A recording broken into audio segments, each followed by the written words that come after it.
친구들 반갑습니다. 안녕하세요. 우리 친구들 백집사와 함께하는 7주의 잠깐 교리 벌써 5번째 시간이 되었습니다. 이 시간 함께 이 자리에 참석한 우리 친구들 한 친구 한 친구 축복하고 환영합니다.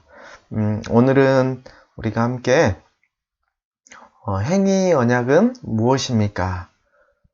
라는 주제로 함께 소요리 문답 12문과 13문을 중심으로 해서 함께 살펴볼 건데, 이 시간에 우리 친구들 하나님이 주신 큰 은혜가 우리 친구들에게 한 명 한 명에게 임했으면 좋겠습니다.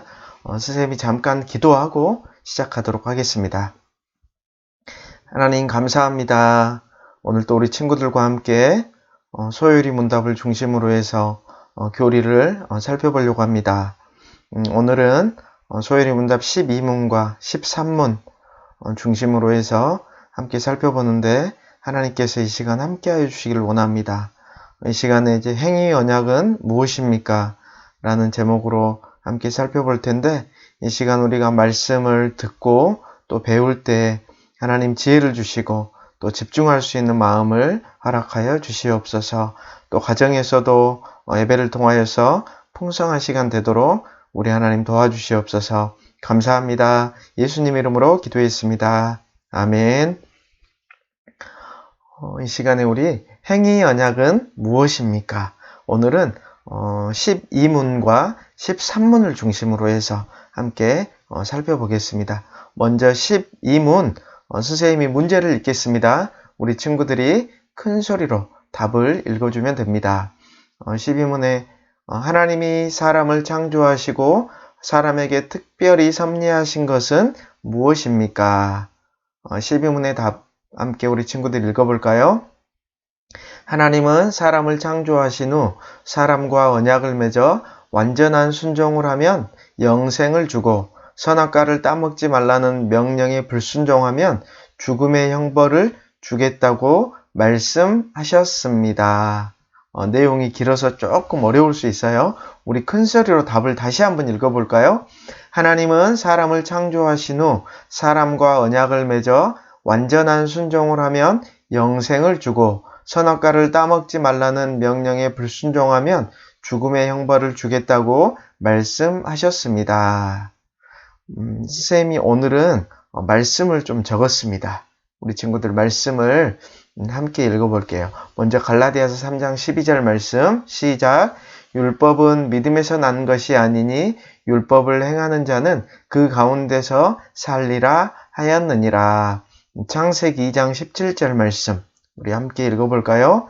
선악을 알게 하는 나무의 열매는 먹지 말라. 내가 먹는 날에는 반드시 죽으리라 하시니라. 창세기 2장 17절 말씀. 아멘. 우리 친구들 지난주에 선생님이 작정과 섭리에 대해서 잠깐 설명을 했었습니다. 오늘 또 섭리라는 단어가 나오는데, 우리 친구들 섭리가 뭐였나요? 섭리가 뭐였죠? 기억하는 친구들이 있는 것 같습니다. 섭리는 하나님은 일어나는 모든 일들을 계획하십니다. 그리고 그 계획하신 대로 일이 일어나게 하시는데, 이것을 바로 섭리라고 합니다. 섭리는 하나님은 일어나는 모든 일을 계획하십니다. 그리고 계획하신 대로 일이 일어나게 하시는데, 이것을 바로 하나님의 섭리라고 합니다. 하나님은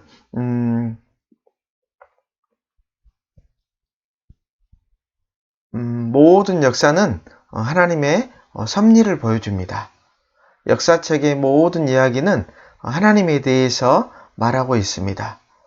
하나님의 이름을 한 번도 언급하지 않더라도 말입니다. 역사에서 일어나는 크고 작은 일들을 결정하시는 분은 하나님이십니다. 우리 친구들이 잘 아는 에스더서에서는 에스더서 성경에서 하나님의 이름이 한 번도 등장하지 않습니다. 하지만 우리는 에스더서 전체를 통해 하나님의 섭리를 분명히 봅니다. 하나님께서 이스라엘 백성들의 구원을 위해서 사소한 것들까지도 조정하시고 섭리하신다는 것들을 우리는 볼 수 있습니다. 그래서 어떤 주석가는 에스더서는 하나님의 이름은 없지만 하나님의 손길이 여기에 있다라고 이야기하고 있습니다.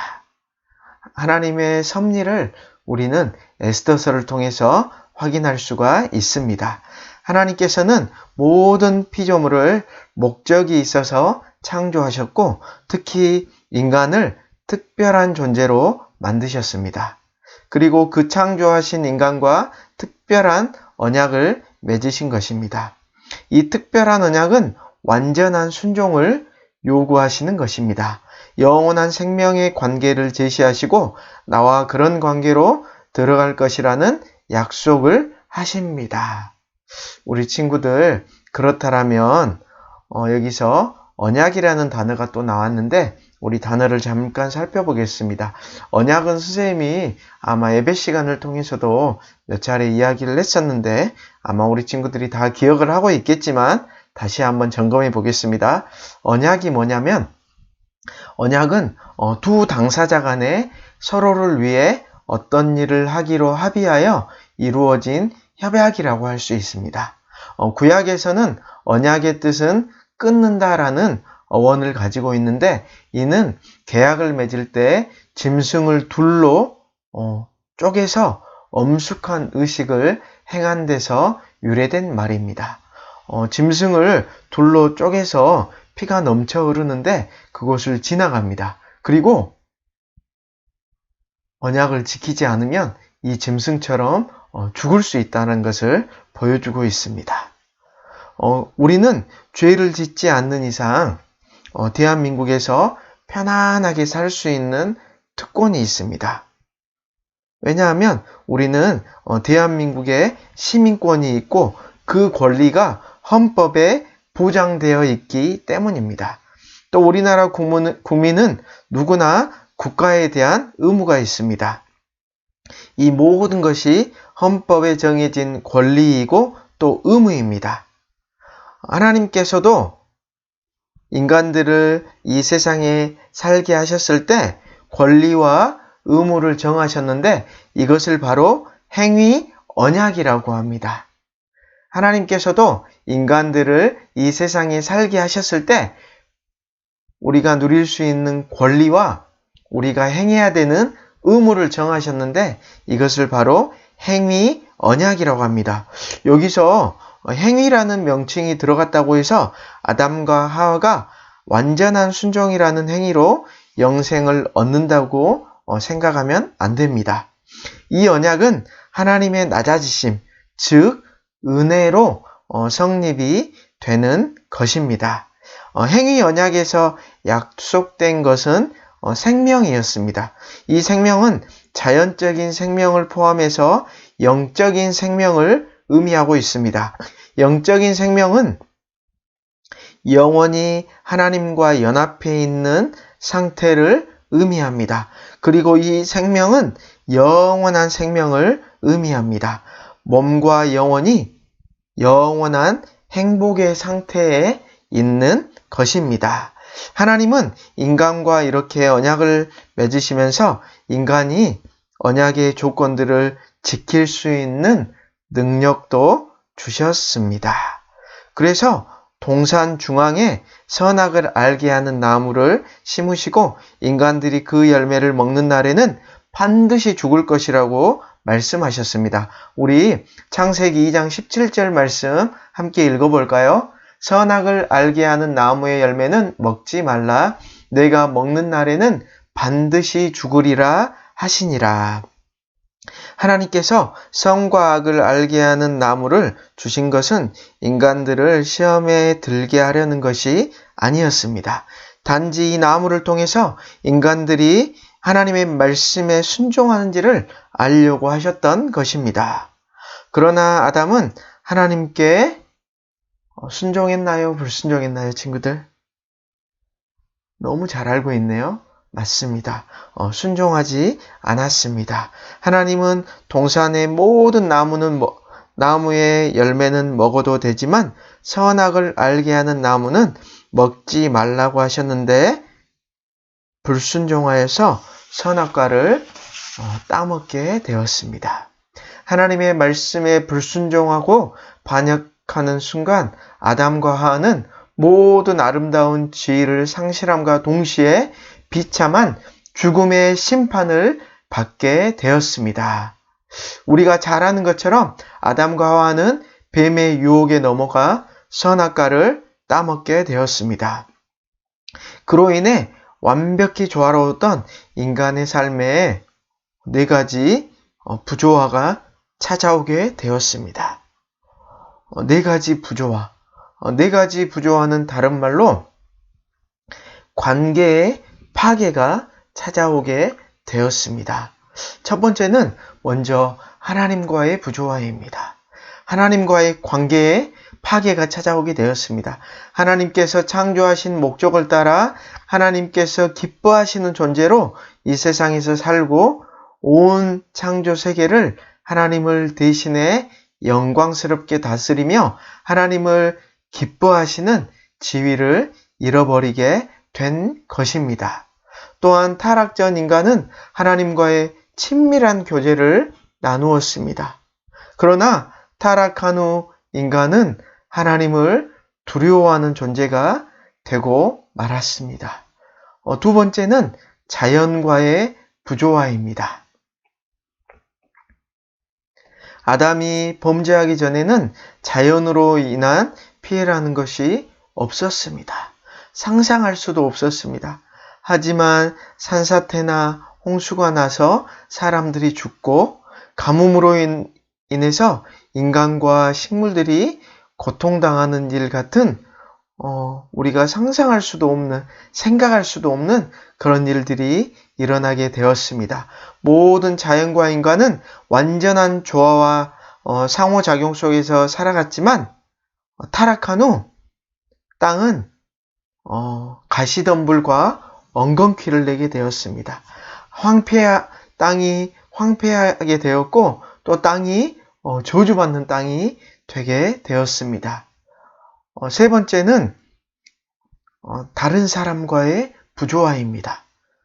타인과의 부조화, 타인과의 다른 사람과의 관계가 파괴되게 되었습니다. 이러한 사실은 아담과 하와 두 사람의 관계에서 제일 먼저 나타났습니다. 그들이 선악과를 따먹고 범죄하기 전까지 두 사람 사이에는 어떤 갈등도 없었습니다.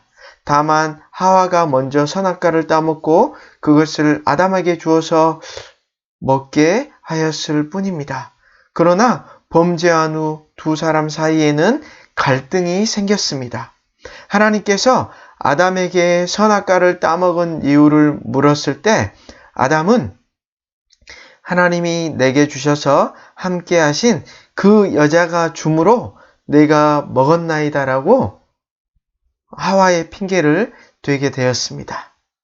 부부가 될 때 마음으로부터 우러나왔던 이는 내 뼈 중에 뼈요 살 중에 살이라는 고백은 이미 사라져 버렸습니다. 또한 죄로 인하여 인간관계가 파괴되어가는 역사는 그들의 처음 자손들의 이야기에서도 우리는 확인할 수가 있습니다.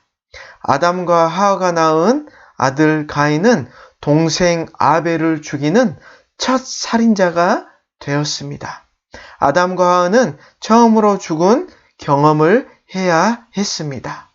오늘날 우리 주위를 둘러봐도 진정한 화목은 이 세상에서는 정말 찾아보기가 어렵습니다. 이것은 바로 죄로 인하여서 타인과의, 다른 사람들과의 관계가 깨져버렸기 때문입니다. 네 번째는 자신과의 관계의 부조화입니다.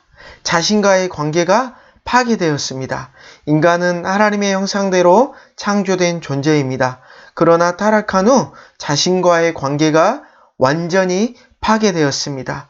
자신의 소중한 생명을 하찮게 여기는 행동들도 자신과의 부조화를 반영하고 있습니다. 또한 타락한 후 인간은 자신의 모습을 부끄러워하게 되었습니다.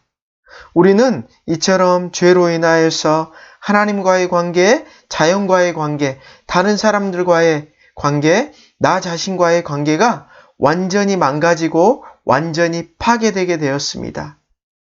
이러한 죄를 우리는 미워하고 멀리해야 합니다.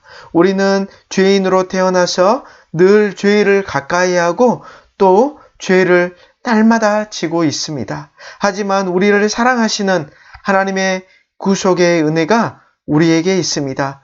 이것은 얼마나 놀라운 은혜이며 또 얼마나 감사한지 모릅니다. 우리를 하나님께서는 늘 새로운 피조물로 인도해 가고 계십니다.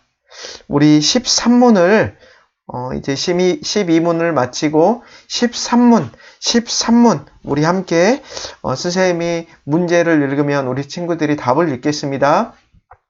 인류의 첫 부모는 창조된 상태를 계속 유지했습니까?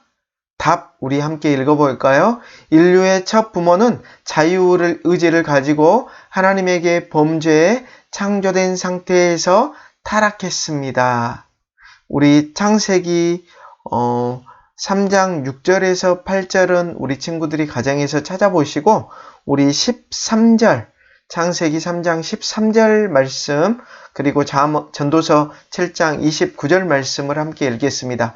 창세기 3장 13절 말씀 여호와 하나님이 여자에게 이르시되 내가 어찌하여 이렇게 하였느냐 여자가 이르되 뱀이 나를 꿰므로 내가 먹었나이다. 창세기 3장 13절 말씀 전도서 7장 29절 말씀 내가 깨달은 것은 오직 이것이라 곧 하나님은 사람을 정직하게 지으셨으나 사람이 많은 꾀들을 낸 것이니라. 소위문답 13문에서는 인류의 첫 부모는 자유의지를 가지고 하나님에게 범죄해 창조된 상태에서 타락했다라고 이야기하고 있습니다. 여기서 자유의지라는 단어가 나옵니다. 우리 친구들 자유의지가 무엇일까요? 우리 친구들은 아마 알 것 같아요. 자유의지. 뭔가 자유롭게 행동한다는 그런 의미일 것 같다라고 우리 친구들이 선생님에게 텔레파시를 보내는 것을 선생님이 방금 받았습니다. 어떻게 그렇게 잘 알았는지 우리 친구들 대단합니다. 자유의지란 우리 친구들이 생각하는 그대로입니다. 자유의지란 뭐냐면 자신의 뜻에 따라 누구의 간섭을 받지 않고 선택하거나 거부할 수 있고 행하거나 행하지 않을 수 있고 이것을 행하거나 다른 것을 행할 수 있는 자유. 이것을 바로 자유의지라고 합니다. 자신의 뜻에 따라서 누구의 간섭을 받지 않고 선택하거나 거부할 수 있고 행하거나 행하지 않을 수 있고 이것을 행하거나 다른 것을 행할 수 있는 자유를 바로 자유의지라고 합니다. 아담이 죄를 짓기 전에는 인간에게 문제가 없었습니다. 아담은 마음에 기록된 하나님의 법을 행할 능력이 있었습니다. 물론 아담이 불순종할 수 있는 가능성도 있었습니다. 아담은 말 그대로 자유의지를 가진 존재였습니다. 사람의 자유의지는 순종할 수도 있고 불순종할 수도 있습니다. 하나님이 이렇게 자유의지를 주신 것은 피조물인 사람이 하나님께 기꺼이 순종함으로 하나님께 영광을 돌리게 하기 위함이었습니다. 그렇게 하지 않으면 사람은 다만 인형극의 인형에 불과하기 때문입니다. 그러나 안타깝게도 사람이 죄의 상태로 타락함으로 선을 행하는 자유의지의 능력은 온전히 잃어버리고 말았습니다. 그 결과 하나님이 만드신 완전한 상태에서 떠나 이제 죽음과 고통을 맛보는 비참한 상태에 이르렀습니다. 하나님께서 우리에게 주신 자유의지를 가지고 우리가 하나님의 말씀에 순종하여 행하는 것이 아니라 불순종하여 죄를 행함으로 이제는 우리는 죽음과 고통을 맛보는 비참한 상태에 이르게 되었습니다. 아담과 함께 죄를 지은 온 인류는 아담과 지은 죄의 죄책, 죄의 값, 그로 인해서 부패를 이어받게 되었습니다. 우리는 죄로 인하여서 죄책과 부패라는 상태에 이르게 되었습니다. 죄책이라는 것은 죄 값을 의미합니다. 또한 부패는 우리의 어떤 부패한 속성들을 이야기하고 있습니다. 아담은 죄를 지어서 죄인이 되었지만 아담 이후 후손들은 죄인으로 태어나서 날마다 죄를 짓게 됩니다. 이제 사람의 의지는 선한 것과 거룩한 것이 아닌 육신적인 것과 정욕적인 것과 세상의 것을 더욱 선택할 수밖에 없게 되었습니다. 그래서 인간은 죄와 허물로 죽을 수밖에 없는 상태에 이르게 된 것입니다. 우리 에베소서 2장 1절에서 2절 말씀을 함께 읽어볼까요? 시작! 그는 허물과 죄로 죽었던 너희를 살리셨도다. 그때의 너희는 그 가운데 행하여 이 세상 풍조를 따르고 공중의 권세 잡은 자를 따랐으나 곧 지금 불순종의 아들들 가운데 역사하는 영이라. 우리의 의지는 선한 것과 거룩한 것이 아닌 육신적인 것과 정욕적인 것과 세상의 것을 더욱더 선택할 수밖에 없게 된 것입니다. 우리 친구들, 여기서 잠깐 우리가 오늘 살펴본 소위름담은 12문과 13문인데 오늘 우리가 함께 나눴던 내용 가운데 14문부터 19문까지의 내용을 약간 포함을 하고 있습니다.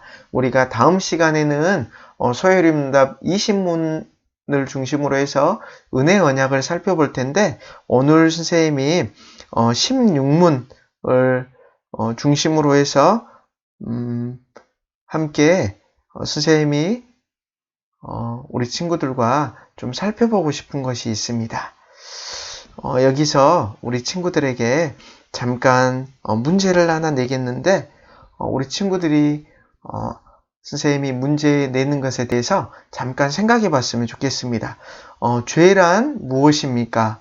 뒷부분에 나오는 내용인데 선생님이 잠깐 함께 나누고 싶어서 잠깐 나눠보고 마무리를 할까 합니다. 우리 친구들 죄란 무엇인가요?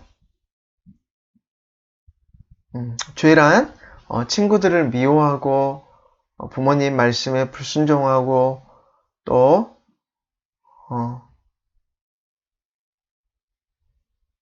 다른 친구들을 놀리는 게 죄인가요? 우리 친구들 혹시 죄가 뭐죠?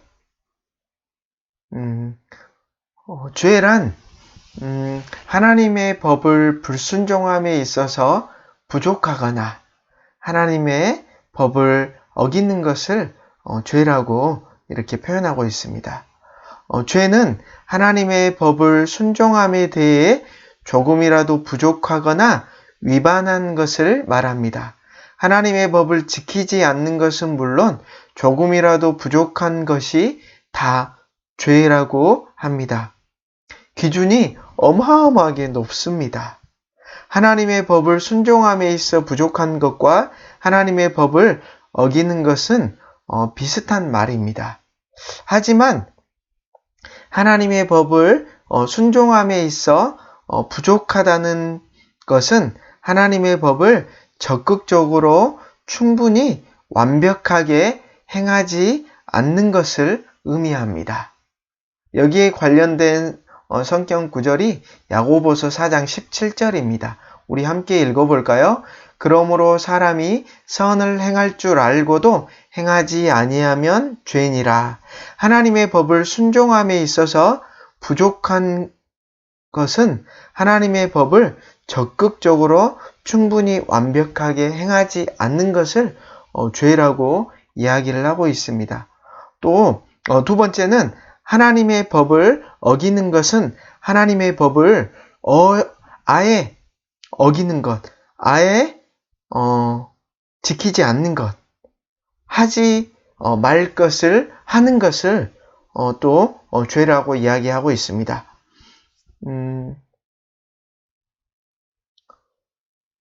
요한일서 3장 4절 여기 야고보서라고 선생님이 표시를 했는데 요한일서입니다. 요한일서로 생각해 주시고 죄를 짓는 자마다 불법을 행하나니 죄는 불법이라. 요한일서 3장 4절 말씀이 되겠습니다. 성경이 말하는 죄는 하지 말라는 것을 하지 않는 것뿐 아니라 하라는 것을 하지 않는 것을 다 죄라고 이렇게 이야기를 하고 있습니다. 두 번째 우리 친구들과 함께 나눠보고 싶은 거, 아마 우리 친구들이 이것에 대한 고민은 한 번쯤 해봤을 수 있습니다. 뭐냐면 아담 혼자서 죄를 지었는데 왜 모든 인간이 타락하게 된 것입니까? 우리 친구들 혹시 생각 안 해봤나요? 소요리 문답 16문에 나와 있는 내용인데 아담이 혼자 죄를 지었는데 왜 우리는 죄를 짓지도 않았는데 우리 모든 인간은 타락하게 되었고 또 우리는 죄인인가요? 우리 예수님을 믿지 않은 친구들이 이야기를 할 수 있습니다. 특히 선하게 살려고 노력하는 친구들이 이렇게 질문하고 또 이렇게 생각을 할 수도 있습니다. 하지만 오늘 선생님과 나누면서 이것에 대한 답을 분명히 우리 친구들이 알았으면 좋겠습니다. 하나님께서 아담과 언약을 세우실 때 아담을 인류의 대표로 정하셨기 때문입니다. 분명히 아담 혼자서 죄를 지었지만 그 모든 죄의 책임은 인류가 다 짊어지게 되었습니다. 이것을 조금 어려운 말로 대표성의 원리라고 합니다. 이렇게 이해하면 좋을 것 같아요, 우리 친구들. 우리나라가 다른 브라질이나 일본하고 축구 시합을 합니다. 그 축구 시합을 할 때 우리나라 5천만 명이 다 나가서 뛸 수 있나요? 그렇지 않습니다. 우리나라의 국가대표 선수들이 있습니다. 그래서 내가 경기를 직접 뛰지 않아도 국가대표 선수가 일본이나 브라질과 축구를 해서 이기면 내가 뛰지 않았지만 엄청 기쁘고 저절로 한우성이 나오고 내가 마치 이긴 것처럼 기쁩니다. 그러나 그 국가대표 선수들이 만약에 축구 게임에 진다라면 기분 좋나요? 그렇지 않습니다. 좋지 않습니다. 바로 이 원리와 비슷합니다. 아담이 물론 죄를 지었습니다. 하지만 아담은 우리 모든 인류의 하나님께서 대표로 정하셨기 때문에 아담이 혼자 죄를 지었지만 그 모든 죄의 책임은 인류가 다 짊어지게 되었습니다. 또 하나 예를 들자면 전쟁을 하고 있는 두 나라가 평화조약을 맺습니다. 그런데 국민 전체가 나가서 평화조약을 맺을 수 있나요? 그렇지 않습니다. 국가에서 뽑은 대표들, 대통령이나 국회의 대표나 나라의 대표들이 나가서 그들과 평화조약을 맺습니다. 이처럼 아담도 인류의 대표였기 때문에 이처럼 아담이 죄를 짐으로 말미암아 우리가 모두 죄를 지게 되었습니다. 원죄를 갖게 되었습니다. 마찬가지로 아담은 모든 인류의 대표로서 하나님의 말씀에 순종할 책임을 맡았습니다. 그래서 아담이 하나님의 명령을 거역하고 타락했을 때 인간 전체가 하나님께 범죄한 것입니다. 그러나 감사하게도 하나님께서 새로운 대표 선수를 보내주셨습니다. 그분은 누구일까요? 마지막 아담인 예수님이십니다. 우리 고린도전서 15장 45절 말씀 함께 읽어볼까요? 기록된 바 첫사람 아담은 생명이 되었다함과 같이 마지막 아담은 살려주는 영이 되었나니. 바로 마지막 아담이라고 불리는 예수님이십니다. 예수님께서는 우리를 대신해서 철저하게 하나님의 말씀에 순종함으로 죽음으로 승리하셨습니다. 우리는 예수님을 믿음으로 이 새로운 대표자 밑에 속하게 되었습니다. 아담이 죄를 지음으로 모든 사람이 죄를 지게 되었지만 우리가 마지막 아담인 예수님을 통하여서 우리는 그 죄로부터 해방되게 되었습니다. 우리는 예수님을 믿음으로 이 새로운 대표자 밑에 속하게 되었음을 우리 친구들 다 믿었으면 좋겠습니다. 우리 함께 기도할까요? 하나님 감사합니다. 오늘도 우리 친구들과 소요리 문답 12문과 13문 또 전체적으로 19문까지의 내용을 통해서 우리가 함께 말씀을 살펴보게 하셔서 감사합니다. 하나님, 첫사람 아담이 하나님의 말씀에 불순종하여 선악과를 따먹음으로 이 땅에 죄가 들어오게 되었고 아담의 후손들은 다 죄인으로 태어나게 되었습니다. 하지만 마지막 아담인 예수님을 통하여서 우리가 그 죄로부터 다 해방되게 되었음을 감사합니다. 그 마지막 아담인 예수님을 따르며 그 예수님을 믿는 사람은 그 죄로부터 다 해방되었음을 우리가 믿습니다. 하나님 감사합니다. 그 마지막 아담인 예수님을 따라가는 저희들 다 되게 하여 주시옵소서. 하나님, 우리는 연약하여서 우리의 행위와 우리의 의로는 구원받을 수 없고 완벽할 수가 없습니다. 하지만 예수님을 통하여서 우리가 구원받을 수 있고 예수님을 통하여서 우리가 참 자유와 참 안식을 얻을 수 있습니다. 하나님 감사합니다. 그 예수님을 따라가는 우리들 다 될 수 있도록 하나님 축복하여 주시옵소서. 그리하여서 죄로부터 자유하게 도와주시고 예수님을 기쁨으로 따라가는 우리 친구들 다 되도록 하나님 도와주시옵소서. 하나님 각 가정에서 가정 예배를 드릴 때 하나님께서 함께하여 주시고 은혜를 베풀어 주시고 풍성한 시간 될 수 있도록 우리 하나님 은혜를 베풀어 주시옵소서. 감사합니다. 예수님 이름으로 기도했습니다. 아멘. 우리 친구들 감사합니다. 이 시간 함께 해주셔서 감사하고 또 가정에서도 풍성한 은혜의 시간 되셨으면 좋겠습니다. 우리 친구들 한 친구 한 친구 축복하고 사랑합니다. 안녕.